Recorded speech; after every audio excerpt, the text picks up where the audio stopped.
आजच्या व्हिडिओमध्ये सर्वांचे स्वागत आहे। तुम्हाला सगळ्यांना आठवत असेल की आपण इयत्ता 10वी ची विज्ञानाची सिरीज सुरू केलेली आहे आणि यामधले 2 चॅप्टर ऑलरेडी लर्न झाले ते।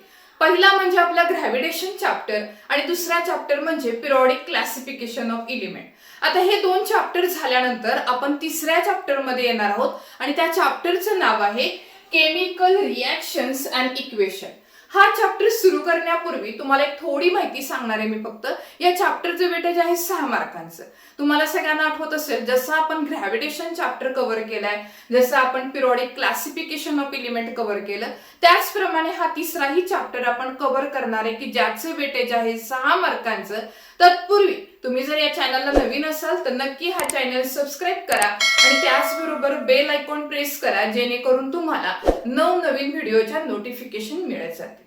तर मित्रांनो, सुरुवात करतोय आपण आजच्या चॅप्टरला। आजचा चॅप्टर जो आहे तो कोणता आहे तर केमिकल रिएक्शन्स अँड इक्वेशन। आता पहिली गोष्ट येणार आहे, आपल्या चॅप्टरचं जे नाव आहे ना केमिकल रिएक्शन्स अँड इक्वेशन, त्यातला पहिला जो पॉइंट आहे केमिकल रिएक्शन म्हणजे काय। ज्यावेळेस आपल्याला हे समजणार आहे त्यावेळेस आपल्याला बाकीच्या गोष्टी किंवा बाकीच्या कन्सेप्ट समजायला सोप्या जातील। मग पहिल्यांदा आपण बघूयात की केमिकल रिएक्शन म्हणजे काय, म्हणजे त्याची डेफिनेशन काय आहे समजून घ्या। बघा, आता समजा एखादा एलिमेंट आहे किंवा एखादा कंपाऊंड आहे, ठीक आहे, आणि दुसरा पण एलिमेंट असू द्या किंवा कंपाऊंड असू द्या, हे दोघं एकमेकांबरोबर रिॲक्ट होतील आणि त्यापासून नवीन कोणता तरी कंपाऊंड तयार होतो। याच प्रोसेसला आपण काय म्हणतो केमिकल रिएक्शन म्हणतो। समजलं का? काय म्हटलं मी? एखादा एलिमेंट किंवा एखादा कंपाऊंड हा ज्यावेळेस दुसऱ्या एलिमेंट बरोबर किंवा दुसऱ्या कंपाऊंड बरोबर रिॲक्ट होतो, बरोबर, त्यांच्यामध्ये काहीतरी काय घडणार आहे, हा याच्यावर अटॅक करेल, तो त्याच्यावर अटॅक करेल, हा इलेक्ट्रॉन ट्रान्सफर करेल किंवा हा इलेक्ट्रॉन घेईल, असं काहीतरी घडतं आणि त्यातून नवीन काहीतरी पदार्थ तुम्हाला मिळणार आहे। मग तो तुमचा कंपाऊंड नवीन मिळालेला आहे। ह्या सगळ्या प्रोसेसलाच आपण काय म्हणतो केमिकल रिएक्शन। आता केमिकल रिएक्शनचा जो क्वेश्चन आहे ना, हा आपल्या युनिट टेस्टच्या एक्झाम मध्ये पडतो 1 मार्कांसाठी। मग आता त्याच्यासाठी तुम्हाला प्रॉपर डेफिनेशन घ्यावी लागेल। काय ती प्रॉपर डेफिनेशन? बोर्डवरती बघा काय लिहिलंय मी, तर a chemical change in which reactant form a new compound is called chemical reaction. अगदी सोपी डेफिनेशन आहे। काय सांगितली तर अ केमिकल चेंज, एखादा केमिकल चेंज होतो, रासायनिक बदल होतो। कधी होतो तर व्हेन रिएक्टंट म्हणजे काय, एलिमेंट किंवा मग काय असेल, कुठलाही सबस्टन्स असेल, तो कंपाऊंडच्या फॉर्म मध्ये असू द्या आणि त्याच्यापासून एकमेकांबरोबर रिॲक्ट झाले आणि त्यापासून काय मिळाला, नवीन सबस्टन्स मिळाला, म्हणजे नवीन प्रोडक्ट मिळाला। या सगळ्या प्रोसेसलाच आपण काय म्हणतो केमिकल रिएक्शन। मग ज्या वेळेस ही डेफिनेशन 1 मार्कांसाठी एक्झामला पडते त्यावेळेस तुम्हाला प्रॉपर डेफिनेशन घेणं महत्त्वाचे। आणि ती डेफिनेशन काय तर अ केमिकल चेंज, एखादा केमिकल चेंज म्हणजे रासायनिक बदल होतो। कधी होईल तर in which reactants form new compound. कधी होणार आहे असं, ज्यावेळेस घडेल त्यावेळेस काय होतं, एक रिएक्टंट जो आहे तो नवीन काहीतरी कंपाऊंड देतो। कधी होईल, केमिकल चेंज झाल्यानंतर। आणि ह्याच प्रोसेसला आपण काय म्हणतो केमिकल रिएक्शन असं म्हणतो। ठीक आहे, तर डेफिनेशन प्रिपेअर करायची for 1 mark. What is the mean of chemical reaction? Chemical change in which reactants form new compound is called chemical reaction. ठीक आहे, a chemical change in which reactants form new compound is called chemical reaction. म्हणजे एखादा reactant, मग तो element असू द्या किंवा compound असू द्या, हे एकमेकांबरोबर काय झाले, त्यांच्यामध्ये रिएक्शन झाली आणि आपल्याला नवीन कुठला तरी पदार्थ मिळाला, नवीन कुठला तरी सबस्टन्स मिळाला, यालाच आपण काय म्हणणार आहे केमिकल रिएक्शन। मग एखादं सिंपल एक्झाम्पल बघूयात आपण। बघा आता बोर्डवरती काय लिहिले मी, सी हे सिंबल आहे कार्बन नावाच्या एलिमेंटचं, बरोबर आहे। आपली डेफिनेशन काय म्हणते, रिएक्टंट तुमचं एलिमेंट असू द्या किंवा कंपाऊंड असू द्या, कोणीही चालेल। मग आपण कार्बन हा काय घेतलाय, एलिमेंट घेतलाय, तो रिॲक्ट होतो कोणाबरोबर, ऑक्सिजन गॅस बरोबर। ऑक्सिजन गॅस काय, कंपाऊंड आहे। म्हणजे ज्यावेळेस कार्बन नावाचं एलिमेंट ऑक्सिजन गॅस बरोबर रिॲक्ट होतो त्यावेळेस तुम्हाला काय मिळणार आहे, कार्बन डायऑक्साइड कंपाऊंड मिळतो। आणि ही जी काही प्रोसेस झाली या प्रोसेसलाच आपण काय म्हणतो केमिकल रिएक्शन। कारण आपली डेफिनेशन क्लिअर आहे की एखादा एलिमेंट किंवा एखादा कंपाऊंड यांच्यामध्ये काय झाला, केमिकल चेंज झाला आणि त्यापासून नवीन सबस्टन्स मिळाला, नवीन प्रोडक्ट मिळाला. याच प्रोसेसला आपण काय म्हणणार आहोत, केमिकल रिॲक्शन असे म्हणतो. ठीक आहे. आता दुसरं एखादं एक्झाम्पल बघूयात. बघा आता सेकंड एक्झाम्पल मी बोर्डवरती लिहिलंय. समजा सोडियम नावाचं मेटल, ठीक आहे, हे एक्झाम्पल किंवा हे जे सिम्बॉल काढलं हे कोणाचं आहे, तर सोडियम नावाच्या एलिमेंटचं. ज्या वेळेस हा क्लोरीन गॅस बरोबर रिॲक्ट होतो, ठीक आहे, क्लोरीनचं फॉर्म्युला गॅसचं काय, Cl2. क्लोरीन गॅस बरोबर ज्यावेळेस सोडियम नावाचा एलिमेंट रिॲक्ट होतो त्यावेळेस काय होतं, NaCl म्हणजे सोडियम क्लोराईड नावाचं कंपाऊंड तयार होतं, ज्याला आपण मीठ म्हणतो. सोडियम क्लोराईड हे काय होणार आहे, कंपाऊंड नवीन मिळालं, यालाच आपण मराठीमध्ये काय म्हणतो, मीठ असं म्हणतो. ठीक आहे. आता इथे रिॲक्शन झाली. आता इथे रिॲक्शन केमिकल रिॲक्शन झाली असं का म्हटलं आपण, तर इथे काय झालं, हा एलिमेंट आहे, हा कंपाऊंड आहे, ह्या दोघांमध्ये काय झाला, केमिकल चेंज झाला आणि त्यापासून नवीन कुठला तरी कंपाऊंड बनला, म्हणजे कुठला, सोडियम क्लोराईड बनला. म्हणून ह्या सगळ्या प्रोसेसमध्ये काय घडलं, केमिकल रिॲक्शन. काय घडली, तर आपली डेफिनेशन काय सांगते, a chemical change in which reactant forms product. म्हणजे रिॲक्टंट एकमेकांबरोबर रिॲक्ट होतात आणि नवीन काहीतरी प्रोडक्ट मिळतो, नवीन काहीतरी सबस्टन्स मिळतो. याच प्रोसेसला आपण काय म्हणणार आहोत, केमिकल रिॲक्शन. दुसरं एक्झाम्पल सॉल्व्ह करताना मी काय केलं बघा, ह्या बाजूला एक 2 नंबर लिहिला आणि इथं लिहिला. याचा अर्थ काय, तो पुढे येणारच आहे. इथे मी फक्त रिॲक्शन काय केली, बॅलन्स केली आणि मग बॅलन्स कसं करायचं हे आपण पुढच्या व्हिडिओमध्ये बघणारच आहे. तुर्तास फक्त ही रिॲक्शन समजून घ्या, आपला कन्सेप्ट समजून घ्या की एखादं एलिमेंट असू द्या किंवा एखादं कंपाऊंड असू द्या, हे एकमेकांबरोबर रिॲक्ट होतात आणि नवीन कुठला तरी सबस्टन्स मिळतो, यालाच आपण काय म्हणतो, केमिकल रिॲक्शन असं म्हणतो. हा कन्सेप्ट क्लिअर आहे. 1 मार्कासाठी जर डेफिनेशन एक्झामला पडली तर तुम्हाला ही डेफिनेशन व्यवस्थित लिहायची आहे. जस्ट आपण केमिकल रिॲक्शनची डेफिनेशन संपवली, बरोबर आहे. तुम्हाला त्याचा अर्थ पण समजला की एखादा रिॲक्टंट ज्यावेळेस दुसऱ्या रिॲक्टंट बरोबर रिॲक्ट होतो आणि त्यापासून नवीन सबस्टन्स मिळतो, या पूर्ण केमिकल चेंजलाच आपण काय म्हणतो, केमिकल रिॲक्शन असं म्हणतो. आणि आता आपण पुढे चाललो, मग ही जी केमिकल रिॲक्शन घडत असते, तर केमिकल रिॲक्शन घडत असतात त्याच्यामध्ये जे मॅटर आहे त्याचं जे कंपोजिशन आहे त्याच्यामध्ये काही बदल होतात आणि हे जे होणारे बदल आहेत हे 2 प्रकारातले असतात. कंपोजिशन ऑफ मॅटर म्हणजे काय, जे रिॲक्शन मध्ये पार्टिसिपेट करतं ते कंपाऊंड किंवा ते एलिमेंट त्यांच्या कंपोजिशन मध्ये, त्यांचे जे घडण आहे त्यांच्या मांडणीमध्ये किंवा त्यांच्या प्रमाणामध्ये काय होतो, 2 प्रकारचे बदल होत असतात. मग ते बदल कुठल्या प्रकारचे, तर पहिला बदल काय बघा, चेंजेस रिमेन्स परमनंट. म्हणजे झालेला बदल एकदा झाला की तो पुन्हा आपल्याला रिव्हर्स करता येत नाही. उदाहरण सांगू, सोपं आहे बघा. आता एक्झाम्पल बघा, पहिल्यासाठीचं एक्झाम्पल, रायपनिंग ऑफ फ्रुट्स. अर्थ काय, तर एखादं फळ असेल बघा, फळ पिकल्यानंतर त्याचं पुन्हा कच्च्यामध्ये रूपांतर करता येईल का, नाही करता येणार आहे. तुम्ही कितीही प्रयत्न करा. कैरी जी आहे त्या कैरीचं रूपांतर ज्यावेळेस मँगो मध्ये, रायपनिंग फ्रुट्स मध्ये होतं त्यावेळेस पुन्हा तुम्हाला रिव्हर्स करता येत नाही. म्हणजे पिकलेल्या आंब्याचं रूपांतर पुन्हा कैरीमध्ये करता येणार नाही. So that one is a permanent change. म्हणजेच काय झालं, कंपोजिशन ऑफ मॅटर मध्ये 2 बदल होतात. एक काय असतो, कायमस्वरूपी होणारा बदल. एकदा बदल झाला की तो पुन्हा बदल रिव्हर्स घेता येत नाही. एक्झाम्पल जस्ट सांगितलं की रायपनिंग ऑफ फ्रुट्स, एखादं फळ पिकल्यानंतर त्याला पुन्हा आपण कच्च्या रूपामध्ये नेऊ शकत नाही. म्हणजे हा जो कंपोजिशन ऑफ मॅटर मध्ये होणारा बदल आहे तो कसा आहे, परमनंट आहे. आणि दुसरं एक्झाम्पल बघा, चेंजेस ऑफ फिजिकल स्टेट.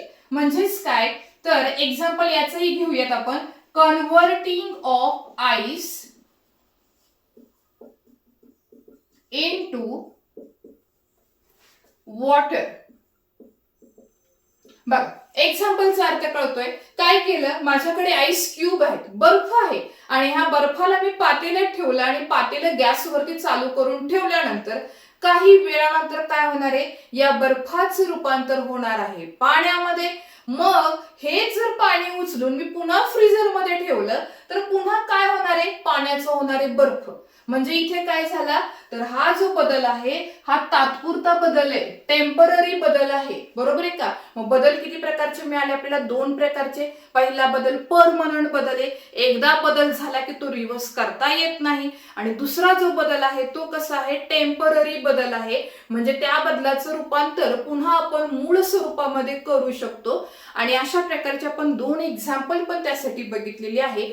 आता हा पॉइंट क्लिअर असेल की केमिकल रिएक्शन झाल्यानंतर कंपोजिशन ऑफ मॅटर जे आहे ते 2 प्रकारात बदलतं. एक तर तो होणारा बदल परमनंट असतो किंवा तो होणारा बदल हा तात्पुरता असतो. परमनंट बदलामध्ये एखादा प्रोडक्ट तयार झाला तर त्याचं रूपांतर पुन्हा रिएक्टंट मध्ये करता येत नाही. आणि तात्पुरता होणारा जो बदल असतो, म्हणजे जसे की बर्फाचे रूपांतर मी पाण्यात केलं, हा जो बदल आहे तो बदल तात्पुरता आहे. तेच उकळलेलं पाणी मी ज्यावेळेस फ्रीजमध्ये ठेवेल, फ्रीझरमध्ये ठेवेल, तर ते पाणी थंड होणार आहे, बरोबर ना? आणि याचाच अर्थ काय झालं, मी पुन्हा बर्फामध्ये रूपांतर करू शकते. म्हणजे हा बदल कसा आहे? थोड्या वेळापुरता बदल आहे. तर मित्रांनो, अशा प्रकारे आपण पॉइंट इथे काय कव्हर केला? कंपोजिशन ऑफ मॅटर 2 प्रकारामध्ये बदलू शकतं. एक तर तो होणारा बदल परमनंट आहे किंवा तो बदल कसा असतो? टेम्पररी बदल असतो. आता आपण काय बघितलं? केमिकल चेंज किंवा केमिकल रिएक्शन होती, त्यातला एखादा बदल असा असतो की तो परमनंट असतो आणि दुसरा बदल कसा असतो? टेम्पररी असतो. उदाहरणं पण बघितली. रायपनिंग ऑफ फ्रुट्स म्हणजे फळं पिकणे, ही ज्यावेळेस प्रोसेस पूर्ण होते त्यावेळेस पिकलेल्या फळाचं रूपांतर पुन्हा कच्च्या फळामध्ये करता येत नाही. म्हणजे हा होणारा बदल आहे कायमस्वरूपी बदल.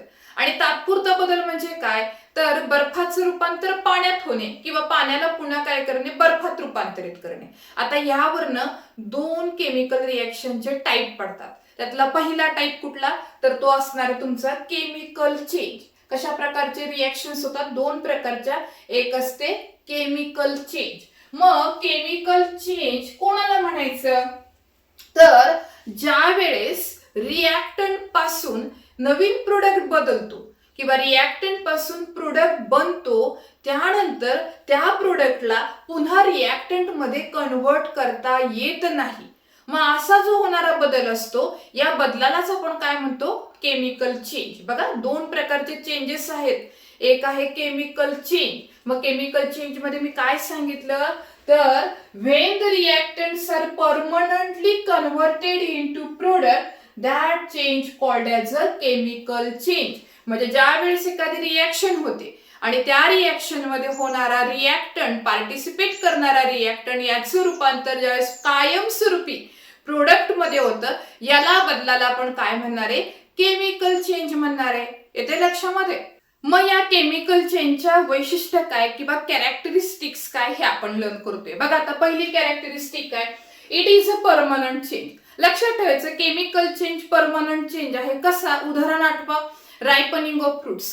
फळ पिकल्यानंतर त्याचं रूपांतर कच्च्या फळामध्ये करता येत नाही, म्हणून या केमिकल चेंजचं पहिलं वैशिष्ट्य आहे that change is a permanent change. एकदा बदल झाला की त्याला पुन्हा आपण रिव्हर्स करू शकत नाही. So this is the first characteristic of chemical change.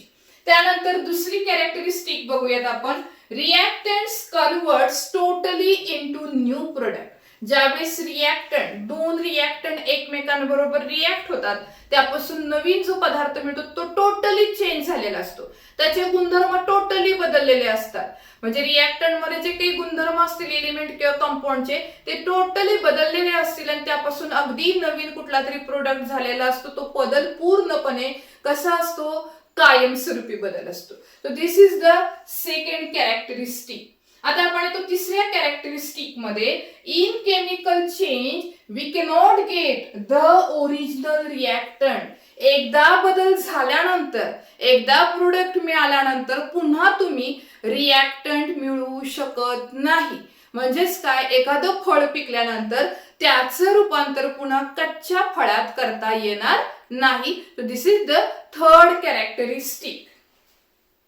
आता एक्झाम्पल बघूयात. मगाशी बघितल्याप्रमाणे तुम्हाला आठवत असेल, रायपनिंग ऑफ फ्रुट्स. कुठलंही फळ असू द्या, ते पिकल्यानंतर त्याचं रूपांतर पुन्हा कच्च्या फळामध्ये होत नाही. ते फळ खराब होईल, पण त्याचं रूपांतर आपण कच्च्या फळामध्ये करू शकत नाही. त्याचप्रमाणे मिल्क कन्व्हर्ट्स इनटू कर्ड, म्हणजे दुधाचं रूपांतर दह्यामध्ये झाल्यानंतर अशी कुठलीही प्रोसेस नाहीये की त्यानंतर पुन्हा दह्याचं रूपांतर आपण दुधामध्ये केलं आणि पॅकेट वगैरे भरले आणि आपण विकायला लागलो, असं होणार नाही. Because that change is a permanent change, not reversible, that is irreversible change. Okay, product obtained after that chemical process, that is totally different. आणि ह्या ज्या कॅरेक्टरिस्टिक दाखवल्या जातात ह्या कोणाच्या आहेत, तर या आहेत कोणाच्या, केमिकल चेंजच्या. I hope so chemical change ही कन्सेप्ट आता क्लिअर झाली असेल. आता आपण जाणार आहोत नेक्स्ट कन्सेप्ट मध्ये, म्हणजेच फिजिकल चेंज. आता दुसरा टाईप कुठला आहे, तर तो आहे फिजिकल चेंज. ठीक आहे, आता फिजिकल चेंज केमिकल चेंजच्या अगदी ऑपोजिट आहे.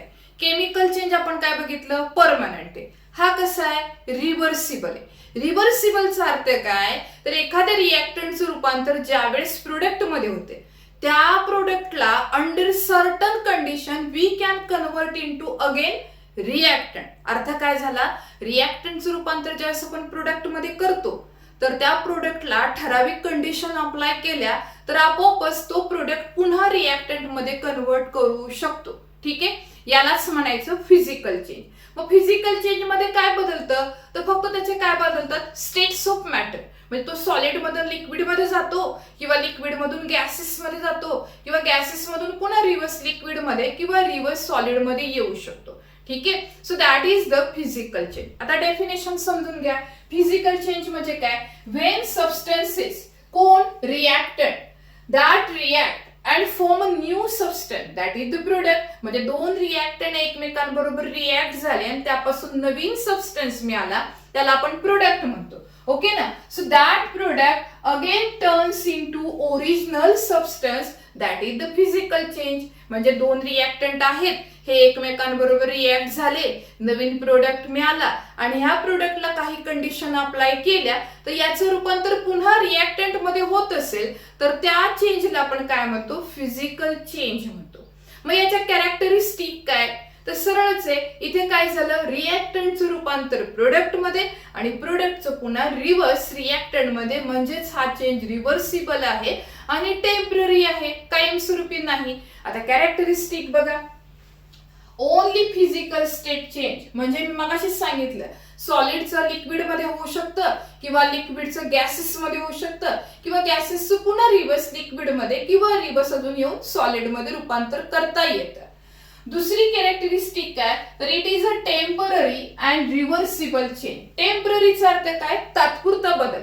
म्हणजे बर्फ आहे, बर्फाला बाहेर ठेवलं पातेल्यामध्ये, त्याचं रूपांतर पाण्यात झालं, हा बदल झाला तात्पुरता. कारण तेच पाणी उचलून पुन्हा आपण फ्रीजर मध्ये ठेवलं तर पुन्हा त्याचं रूपांतर कशात होईल, बर्फामध्ये होणार आहे. म्हणजे हा बदल तात्पुरता बदल आहे. उष्णता कमी किंवा जास्त केली तर लगेच त्याचे बदल होतात, पण ते बदल कसे आहेत, तात्पुरते. त्याला पुन्हा आपण मूळ स्वरूपामध्ये आणू शकतो. आणि तिसरा पॉइंट काय, we able to form original substance from the new substance. अर्थ काय होतो, नवीन झालेल्या पदार्थापासून पुन्हा आपण मूळ पदार्थ पण तयार करू शकतो, की जे केमिकल चेंज मध्ये पॉसिबल नाही. बरोबर आहे. म्हणजे थोडक्यात काय, केमिकल चेंज आणि फिजिकल चेंज हे एकमेकांच्या अगदी अपोजिट आहे. केमिकल चेंज कसा आहे, परमनंट आहे, तर फिजिकल चेंज कसा आहे, टेम्पररी आहे. हा कसा आहे, केमिकल चेंज इरिव्हर्सिबल, हा कसा आहे, रिव्हर्सिबल. बरोबर आहे. याच्यामध्ये काय झालं, सगळे सबस्टन्सचं कंपोजिशन बदलतं. इथे काय होतं, फक्त फिजिकल स्टेट बदलतात. ठीक आहे ना. आता एक्झाम्पल बघूयात फिजिकल चेंजचं काय, तर सिंपल एक्झाम्पल आहे, आईस टर्न्स इनटू वॉटर. म्हणजे आईसचं रूपांतर कशात झालं, पाण्यामध्ये झालं. बरोबर आहे का, आईस आहे, आईसचं रूपांतर कशात झालं, वॉटर मध्ये, पाण्यामध्ये. आणि ह्याच पाण्याला थंड केलं तर ते पुन्हा कशात गेलं, आईस मध्ये झालं. म्हणजे ह्या बाणाला, हा बाण पुढेही जातो आणि मागे येतो, यालाच आपण काय म्हणतो, रिव्हर्सिबल. येते लक्षामध्ये. तर इथे आपला काय पॉइंट संपतो, तर फिजिकल चेंज म्हणजे काय, त्याच्या कॅरेक्टरिस्टिक्स बघितल्या आणि त्याचं काय बघितले, एक एक्झाम्पल बघितले. समजलं इथपर्यंत. चला आता नेक्स्ट पॉइंट मध्ये आपण जातो. जस्ट आपण केमिकल चेंजचा अर्थ बघितला. केमिकल चेंज म्हणजे आठवते तुम्हाला काय, परमनंट चेंज. आणि फिजिकल चेंजचा अर्थ काय झाला, टेम्पररी चेंज. आता ह्या दोन कन्सेप्ट क्लिअर असतील तर तुम्हाला सगळ्यांना समोरचे एक्झाम्पल फिजिकल मध्ये येतात का केमिकल चेंज मध्ये येतात हे शोधता आलं पाहिजे. बघा आता पहिलं एक्झाम्पल बघूया. Transformation of ice into water. काय अर्थ होतो, पाण्याचं रूपांतर बर्फात किंवा बर्फाचं रूपांतर पाण्यात होतं का, होतं. म्हणजेच हा कसा चेंज आहे, तात्पुरता का कायमस्वरूपी, तात्पुरता. म्हणजेच हा कुठला चेंज आला, फिजिकल चेंज, केमिकल चेंज नाही. दुसरे एक्झाम्पल बघा, कुकिंग ऑफ फूड. एखादं स्वयंपाक बनवल्यानंतर त्याचं रूपांतर पुन्हा कच्च्या पालेभाजीमध्ये करता येईल का. समजा तुम्ही भात बनवलाय, भाताचं रूपांतर पुन्हा तांदळामध्ये करता येतं का, तर नाहीये. म्हणजे तो झालेला बदल हा कायमस्वरूपी बदल आहे, तात्पुरता नाही. तात्पुरता जर नसेल तर तो काय असतो, कायमस्वरूपी बदल, म्हणजेच तो असतो केमिकल चेंज. तिसरे एक्झाम्पल, रायपनिंग ऑफ फ्रुट्स. म्हणजे फळ पिकल्यानंतर पुन्हा कच्च्यामध्ये रूपांतर करता येईल का, नाही. रिव्हर्स नाही, म्हणजेच हा केमिकल चेंज आहे. Next example, milk turns into curd. आता ज्यावेळेस आपण दुधाचं रूपांतर दह्यात करतो, दही पुन्हा दुधात करता येत नाही, म्हणजे हा झाला केमिकल चेंज. त्यानंतर इव्हॅपोरेशन ऑफ वॉटर. पाण्याचं बाष्पीभवन होतं, म्हणजे पाण्याच्या वाफेला थंड केलं तर पुन्हा पाण्यामध्ये रूपांतर होणार आहे, म्हणजे हा रिव्हर्सिबल चेंज आहे, हा केमिकल चेंज नाही. Digestion of food. आपल्या पोटामध्ये गेलेलं अन्न डायजेशन झाल्यानंतर पुन्हा ओरिजिनल रूपामध्ये येईल का, तर नाही येणार आहे, म्हणजे हा चेंज पण काय झाला, केमिकल चेंज झाला. Reduction of naphthalene ball.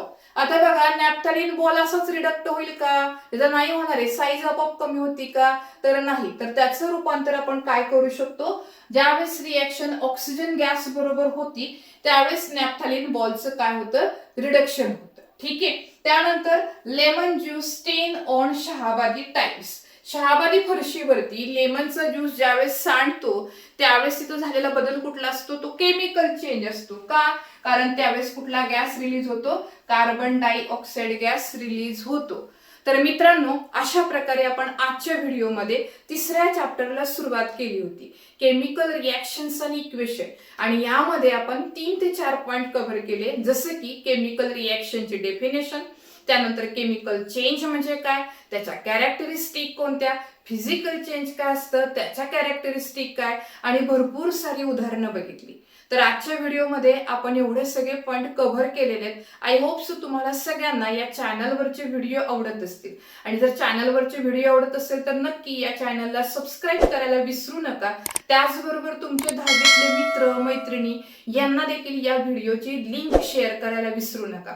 या सगळ्यांची एकत्रित प्लेलिस्ट मी माझ्या चॅनलवरती ऑलरेडी केलेली आहे. तुम्ही तिथे फक्त जाऊन 10th सायन्स असं शोधा, तुम्हाला ती लिंक सापडून जाईल. त्याच्यामध्ये सगळे व्हिडिओ तुम्हाला मिळून जातील.